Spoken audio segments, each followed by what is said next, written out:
Assalamualaikum warahmatullahi wabarakatuh.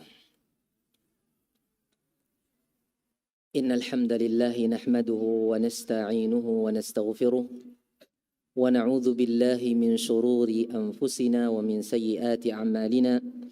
May yahdihillahu fala mudilla lahu wa may yudlil fala hadiya lahu.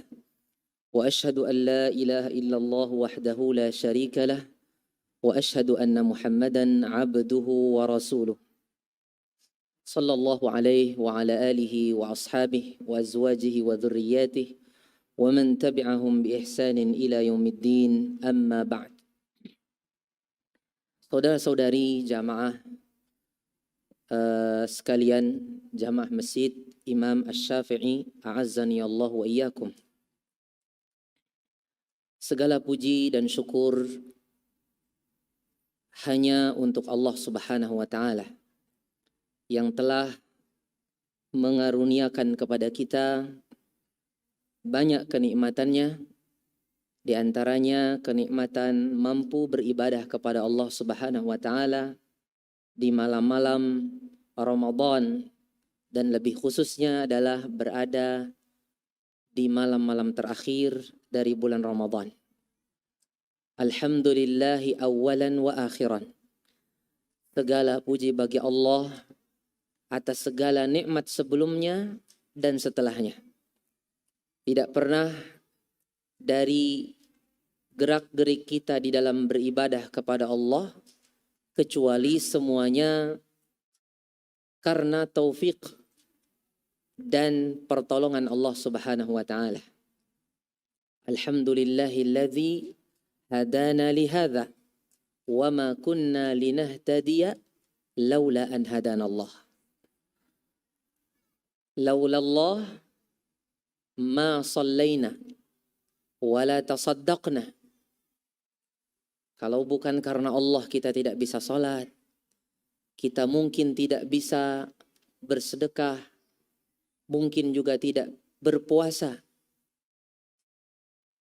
Tapi Allah lah yang memberikan kemampuan buat kita, memberikan taufik, hidayah taufik kepada kita sehingga kita bisa melaksanakan ibadah yang dicintai oleh Allah Subhanahu wa taala ini. Saudaraku yang dirahmati Allah, di malam hari ini saya ingin menyampaikan suatu pembahasan terkait surah Al-Qadar. Saya tidak akan berpanjang lebar membahas tafsir surah Al-Qadar. Mungkin di tempat ini sudah sering dibahas tafsir surah Al-Qadar oleh ustadz-ustadz yang lain ketika menafsirkan juz amma atau mungkin surah-surah pendek. Sudah sering dibahas surah Al-Qadar, surah-surah yang lain dari surah-surah dari juz 30. Tapi di sini saya ingin mengajak kita semua untuk merenungi keindahan bahasa Allah Subhanahu wa taala yang maha agung bahasanya, yang tidak ada perkataan yang lebih baik daripada perkataannya ketika Allah berfirman pada surah yang mulia ini. Saya ingin mengajak kita semua menikmati keindahan bahasa di dalam surah ini.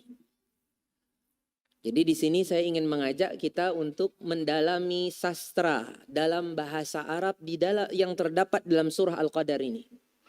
Mari kita perhatikan di ayat yang pertama. Allah mengatakan inna anzalnahu fi lailatul qadar. Sungguh kami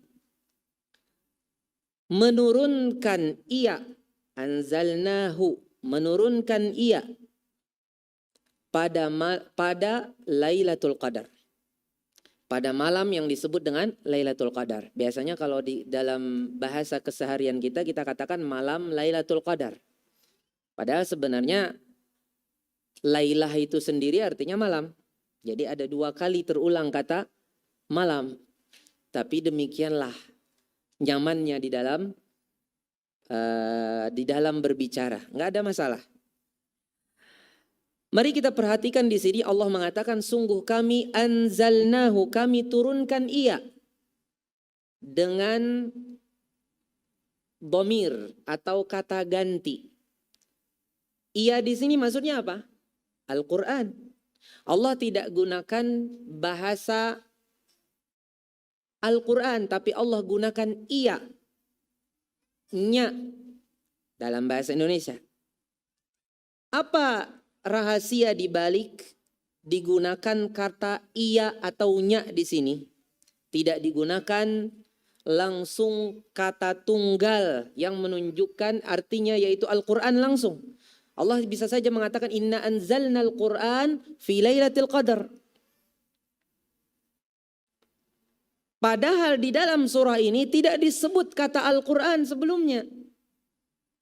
Kalau sebelum ayat inna anzalnahu itu ada satu ayat dulu disebutkan kata Al-Quran. Kenapa di sini langsung di awal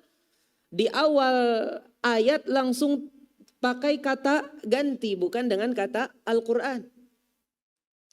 Jawabannya saudaraku yang dirahmati Allah, ini mengisyaratkan akan keagungan dan kemuliaan Al-Quranul Karim. Makanya karena dia sangat mulia, sangat agung, dan orang pasti memperhatikannya, maka tidak perlu dia disebutkan dengan bahasa Al-Quran. Artinya seolah-olah walaupun dia tidak disebut, dia ada di benak masing-masing kita. Hu itu maksudnya Al-Quran, gak perlu disebut saking dia itu sudah sangat lengket di hati kita. Saking lengketnya di hati kita gak perlu kita disebutkan kata Al-Quran. Karena saking agungnya dia, kita hormati dia sampai-sampai tidak menyebutnya. Karena dia sangat terkenal, sangat familiar di benak, di hati kita, di sanubari kita.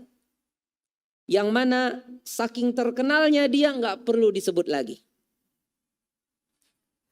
Dan satu sisi lagi, kalau kita perhatikan sebelum surah Al-Qadar, surah apa Pak? Urutannya surah Al-Alaq. Surah Al-Alaq itu dimulai dengan kata Iqra, bacalah olehmu. Yang disuruh dibaca apa? Al-Quran. Awal dari surah Al-Alaq. Kemudian surah ini ditutup dengan kalla la tuti'hu wasjud waqtarib. Apa artinya wasjud waqtarib?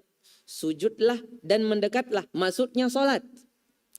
Di mana rukun terbesarnya, di antara rukun terbesarnya salat adalah membaca Al-Quran.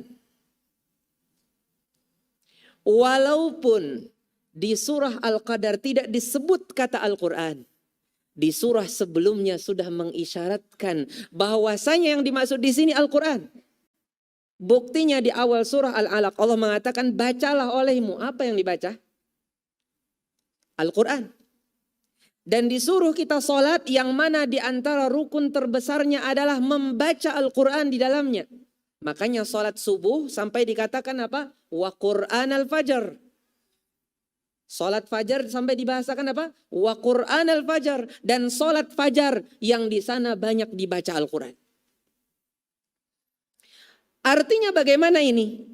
Artinya ketika Allah Subhanahu wa taala mengatakan inna anzalnahu fi lailatul qadar, dan ini ada hubungannya dengan ayat pertama dan ayat terakhir dari surah Al-Alaq, begini artinya. Salatlah engkau mendekat kepada Allah Subhanahu wa taala dengan engkau membaca Al-Quran, yang mana Al-Quran itu mulia karena dia turun di malam yang disebut dengan Lailatul Qadar. Allahu Akbar.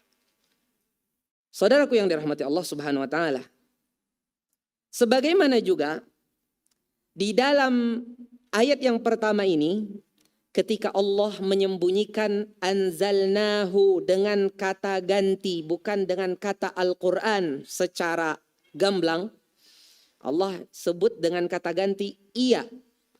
Ini mengisyaratkan bahwasanya tidak ada yang sempurna dari yang turun dari Allah Subhanahu wa taala kecuali Al-Qur'an.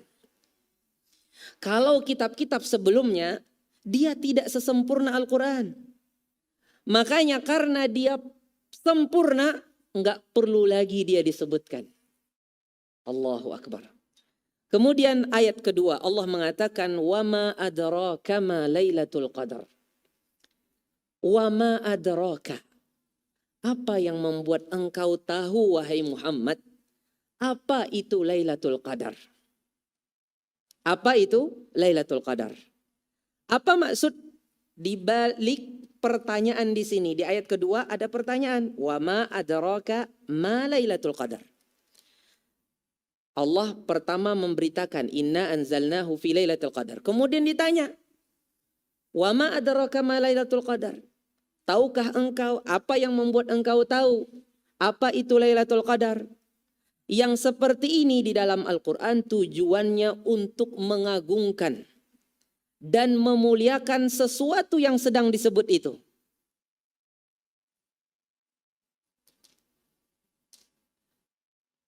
Di mana Nabi Muhammad SAW ketika diajak bicara oleh Allah, beliau adalah manusia yang paling berilmu. Akan tetapi ilmunya Nabi Muhammad SAW enggak ada apa-apanya dibanding ilmu Allah. Allah lah yang maha mengetahui tentang Lailatul Qadar itu. Dari sisi kapan terjadinya, dari sisi kemuliaannya, keutamaannya. Sehingga Allah Subhanahu wa taala ingin mendatangkan kata wa ma adraka ma Lailatul Qadar untuk menunjukkan bahwasanya tidak ada yang lebih mengetahui tentang Lailatul Qadar walaupun engkau manusia yang paling berilmu wahai Muhammad, tidak ada yang lebih tahu kecuali aku. Dan ini sering kita dapatkan di dalam Al-Qur'an, was-sama'i wat-tariq wa ma adraka mat-tariq. Wa ma adraka ma yaumuddin. Itu maksudnya enggak ada yang lebih tahu tentang itu kecuali Allah. Walaupun engkau diberitahu tentang ilmu tentangnya, bagaimanapun ilmumu enggak ada apa-apa dengan ilmu Allah tentang Lailatul Qadar. Sufyan Ats-Tsauri berkata, "Kullu ma fil Qur'an min qawlihi ta'ala wa ma adraka faqad adrah. Wa ma kana min qablihi wa ma kana min qawlihi wa ma yudrik falam yudrih." Setiap apa yang di Al-Qur'an disebut wa ma adraka, apa yang membuat engkau mengetahui wahai Muhammad, itu artinya Allah telah memberitahu Nabi Muhammad. Tapi kalau ada kata di dalam Al-Qur'an wa ma yudrik, wa ma yudrik la'alla sa'ata qarib, itu menunjukkan bahwasanya Nabi Muhammad tidak diberitahu. Tapi kalau ada wama adrak, itu Nabi Muhammad diberitahu tentang kemuliaannya, tentang hakikatnya. Tapi kalau ada wama yudrik, itu artinya Nabi tidak diberitahu. Hanya Allah yang mengetahuinya. Di sini Allah mengatakan wama adraka ma Lailatul Qadar. Apa yang membuat engkau mengetahui dan engkau merasakan wahai Muhammad tentang apa itu Lailatul Qadar, tentang kemuliaannya, keagungannya. Ya. Artinya apa? Tidak akan sampai pengetahuanmu, walaupun engkau manusia yang paling berilmu, tidak akan engkau mengetahuinya ya tentang puncak daripada keutamaannya. Bagaimanapun tidak mungkin engkau lebih mengetahui daripada Allah Subhanahu wa taala. Kalaupun engkau diberitahu tentang ilmunya, engkau diberitahu tentang sebagiannya. Tapi yang paling tahu tentang Lailatul Qadar adalah Allah Subhanahu wa taala. Sebagaimana juga dari konteks ayat ini menunjukkan akan keagungan apa yang turun pada malam Lailatul Qadar itu. Ketika Allah katakan inna anzalnahu fi Lailatul Qadar wa ma adraka ma Lailatul Qadar. Disebut dua kali di ayat pertama dan kedua Lailatul Qadar. Ini mengisyaratkan akan keagungan apa yang diturunkan pada Lailatul Qadar itu. Makanya ditakkid Lailatul Qadar 2 kali. Ya, maksudnya yang kali kedua ditanyakan. Yang tujuannya agar kita menghidupkan malam tersebut dengan bersungguh-sungguh beribadah kepada Allah Subhanahu wa taala. Saudaraku yang dirahmati Allah. Kemudian Allah mengatakan Lailatul Qadri khairum min alfi syahr. Malam yang disebut Lailatul Qadar itu, malam kemuliaan itu, dia lebih baik dari 1000 bulan. Di sini disebutkan kata Lailatul Qadar berapa kali surah ini? 3 kali. Apa yang bisa kita ambil faedah secara bahasa di balik disebutnya Lailatul Qadar 3 kali di dalam surah ini? Padahal Allah bisa saja menyebut Lailatul Qadar di ayat kedua atau ayat ketiga dengan kata ganti. Umpamanya, wa ma adraka ma Lailatul Qadar. Hiya, ya, khairun min alfi syahr. Bisa dengan bahasa, dengan kata ganti. Kenapa Allah sebut berulang-ulang sampai 3 kali? Dan juga apa yang dimaksud daripada lebih baik di sini, khairun. Saudaraku yang dirahmati Allah Subhanahu wa taala, tentunya di ayat pertama dan di ayat kedua sudah jelas bagi kita, itu adalah menunjukkan penekanan akan pengagungan atau pemuliaan dari Allah atas malam yang disebut Lailatul Qadar, supaya kita betul-betul memperhatikannya dengan sangat, ya. Kemudian dengan ini diagungkanlah malam itu secara jelas setelah 2 kali disebut. Kemudian juga secara implisit atau isyarat, Lailatul Qadar ini ketika Allah Subhanahu wa taala sampai sebut dia sampai 3 kali, ini menunjukkan pengagungan apa yang diturunkan padanya. Di mana Allah Subhanahu wa taala memilih yang diturunkan itu, yaitu Al-Qur'an, diturunkan pada malam tersebut. Berarti yang diturunkan pada malam tersebut dia mulia. Kalau malam itu adalah malam mulia, supaya terkumpul 2 hal yang mulia di dalam surah ini, yaitu Al-Qur'annya yang turun dan malam yang itu adalah waktu diturunkannya Al-Qur'an. Adapun yang dimaksud daripada khair, lebih baik di sini, maksudnya adalah lebih baik dari sisi pahala beramal padanya. Dan apa yang Allah turunkan padanya dari kebaikan dan keberkahan kepada umat ini. Di mana, saudaraku yang dirahmati Allah Subhanahu wa taala, padahal malam ini hanya 1 malam. Tapi Allah muliakan dia lebih baik daripada 1000 bulan. Artinya kalau seseorang beramal padanya, maka lebih baik daripada dia beramal di 1000 bulan yang tidak ada padanya Lailatul Qadar. Dan ini semua, saudaraku, menggerakkan hati kita, semangat kita, dan akal kita. Di mana Allah Subhanahu wa taala di antara kasih sayangnya meletakkan pada umat ini sesuatu yang pahalanya sama atau lebih daripada 1000 bulan.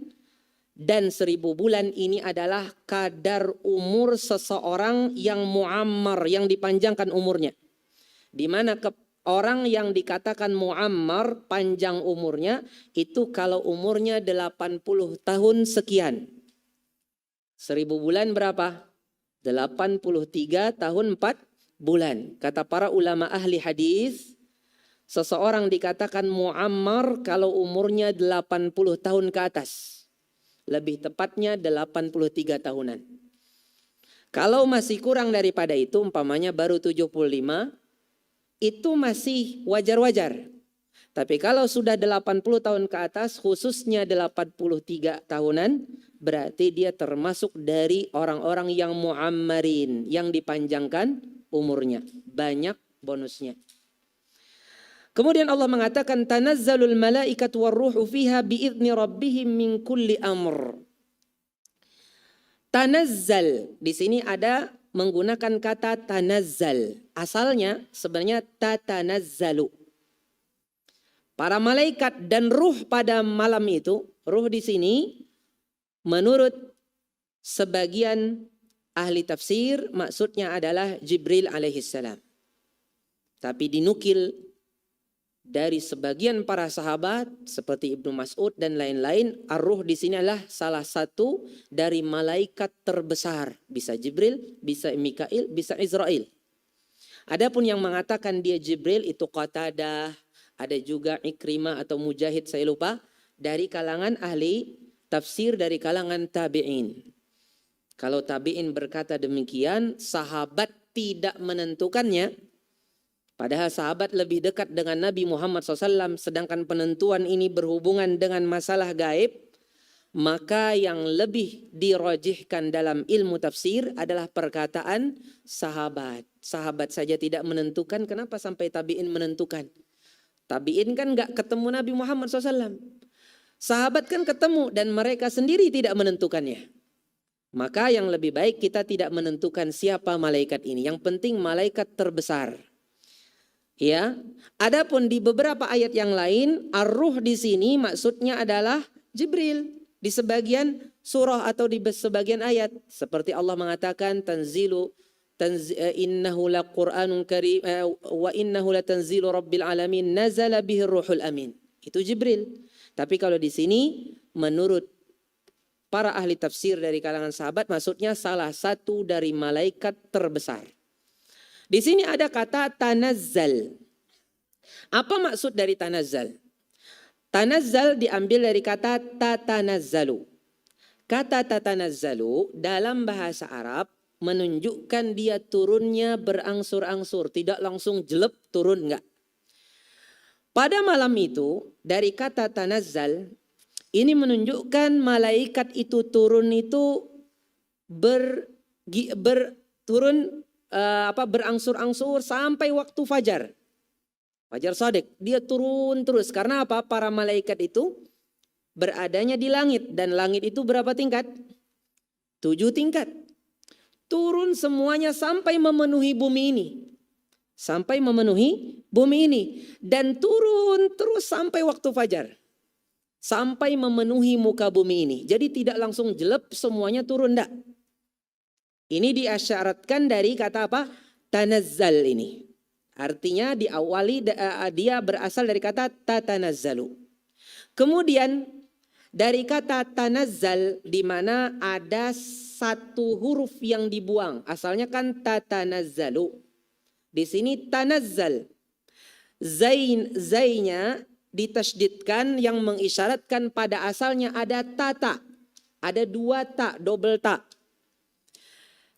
Kenapa sampai 1 taknya dibuang dan diisyaratkan bahwasanya dulunya pada asalnya ada 2 tak, diisyaratkan dengan zainya ditasydidkan tanazzal. Asluhu tatanazzalu, ya kan? Ini saudaraku, ini mengisyaratkan bahwasanya itu sesuatu yang jarang terjadi. Malaikat seperti ini dia jarang terjadi sampai dia dia turun sedemikian ya dengan membawa rahmah dari Allah Subhanahu wa taala, membawa kebaikan dari langit. Itu jarang-jarang dia turun. Makanya oleh karena itu akhirnya digunakanlah tanazzalu. Ya. Kalau kita perhatikan di dalam Al-Qur'an, kita perhatikan banyak ada kata tatanazzalu pada banyak hal. Tatanazzalul malaikah dan lain sebagainya, itu pada hal-hal yang sering terjadi. Tapi kalau jarang-jarang terjadi, dia digunakan tanazzal. Jarang-jarang terjadi. Ini mengisyaratkan betapa berharganya malam Lailatul Qadar sampai Allah isyaratkan malaikat jarang-jarang turun seperti itu banyaknya dan berduyun-duyun. Mereka turun berangsur-angsur sampai memenuhi muka bumi ini. Kemudian saudaraku yang dirahmati Allah, dari kata tanazzal juga ketika dibuang salah satu taknya, ini juga mengisyaratkan turunnya itu cepat. Walaupun tidak sekaligus, tapi turunnya cepat dan cepat dan senyap. Tidak gerasa-gerusu, tidak bunyi-bunyi banyak, enggak. Turunnya cepat dan senyap. Dengan kata tanazzal ini. Ini diantara yang diisyaratkan di dalam ayat ini. Kemudian juga yang bisa kita ambil ketika malaikat itu turun dan turun itu ke bumi pada malam Lailatul Qadar. Kenapa sampai malaikat turun? Karena di bumi itu sedang penuh dengan keberkahan dan kebaikan. Dan malaikat suka mendatangi tempat yang banyak kebaikan dan keberkahannya. Dan ini secara pemahaman terbalik, malaikat kalau sampai tidak suka mendatangi suatu tempat, itu menunjukkan tempat itu tidak berkah. Kita sering mendengar hadis rumah yang ada loncengnya, ada anjingnya, ada gambar makhluk yang bernyawa, malaikat gak masuk, ya kan? Ini diisyaratkan dengan ayat ini bahwasanya kalau malaikat turun pada malam itu ke muka bumi, karena di bumi sedang banyak keberkahan dan kebaikan bagi siapa saja yang beribadah pada malam tersebut. Makanya makanya pemahaman terbalik dari ayat ini, kalau sampai malaikat tidak mendatangi suatu tempat, itu menunjukkan di tempat itu tidak ada keberkahan dan kebaikan. Kemudian saudaraku yang dirahmati Allah Subhanahu wa taala, ayat yang terakhir Allah mengatakan salamun hiya hatta matla'il fajr. Salamun. Ada kata salamun, keselamatan. Hiya Lailatul Qadar itu dia keselamatan sampai kapan? Sampai terbitnya fajar. Mengapa di sini dikatakan salamun? Dengan kata salam bukan assalam. Padahal kan kata assalam itu lebih jelas menunjukkan keselamatan. Yang menunjukkan keberkahan. Orang banyak mendapatkan rahmah. Mendapatkan kasih sayang dari Allah. Pahala dilipat gandakan pada malam tersebut. Kenapa tidak digunakan assalam saja? Kenapa Allah Subhanahu wa taala mengatakan salam? Ini menunjukkan ta'zim. Allah sedang membesarkan dan mengagungkan malam tersebut. Maksudnya ketika salamun artinya salamun azimun jiddan. Keselamatan yang besar sekali. Keselamatan bagi orang-orang yang dicintai oleh Allah, para pelaku ketaatan, yang melakukan ketaatan. Kemudian di sini ada hiya. Padahal hiya ini adalah kata depannya, Pak. Dan salam ini adalah kata setelahnya. Jadi kalau dalam bahasa Arab ada mubtada, ada khobar. Sebenarnya hiya itu adalah kata depannya. Kemudian salamun itu beritanya. Jadi gini kan, wa ma adraka ma Lailatul Qadar? Hiya, dia malam itu hiya Lailatul Qadar hiya salamun ya hatta matla'il fajar. Semestinya seperti itu. Mengapa di sini dikedepankan beritanya sebelum kata depan? Apa faedah secara bahasa di sini? Kata para ulama, ini menunjukkan kekhususan keselamatan pada malam tersebut. Ya, di mana pada malam tersebut tidak ada kejelekan sama sekali. Di mana ada keselamatan, ada keberkahan sampai terbitnya fajar. Keselamatan yang sempurna sebagaimana keselamatan sempurnanya sorga. Di mana sorga didapatkan dengan seseorang beribadah sungguh-sungguh pada malam Lailatul Qadar. Makanya dikedepankan salamunnya, di mana dia adalah kata berita atas kata depan. Mestinya kan kata depan sama seperti kita katakan iyyaka na'budu, mestinya na'buduka, ya kan? Di sini hiya salamun didahulukan atas hiya, menunjukkan apa? Pengkhususan keselamatan pada malam tersebut. Enggak ada lagi kejelekan malam itu.